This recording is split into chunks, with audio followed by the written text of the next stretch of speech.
प्राणायामी योगः ओम भुवः ओम तुमः ओम महः ओम जनः ओम तपः ओम सत्यम् ओम तत्सर्वरेण्यं भर्गो देवस्य धीमहि धियो यो नः प्रचोदयात् शुभाभ्यां शुभे शोभने मंगले मूर्ते पृथिव्यां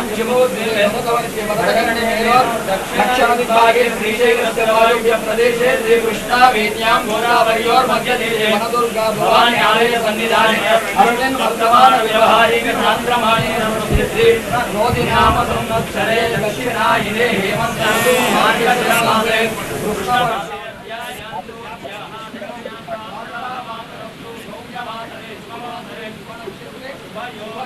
ముఖ్యమంత్రి రేవంత్ రెడ్డి కాసేపటి క్రితమే మెదక్ జిల్లా పాపన్నపేట మండలం ఏడుపాయ ఆలయానికి చేరుకోవడం జరిగింది. ఇక్కడ అమ్మవారికి పట్టువస్త్రాలు సమర్పించి ప్రత్యేక పూజల్లో పాల్గొన్నారు.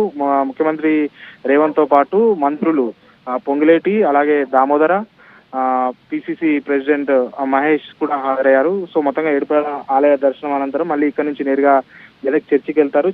చర్చిలో కూడా ప్రత్యేక ప్రార్థనలు కూడా చేస్తారు. అయితే కొన్ని దీనికి సంబంధించి అంటే అభివృద్ధి కార్యక్రమాలకు కూడా శంకుస్థాపనలు చేయనున్నారు. ఈరోజు దాదాపు 60 కోట్ల రూపాయలతో శంకుస్థాపన కార్యక్రమాలు ఈ రోజు పాల్గొంటారు ముఖ్యమంత్రి. ఇప్పటికే అన్ని ఏర్పాట్లు కూడా పూర్తి చేశారు.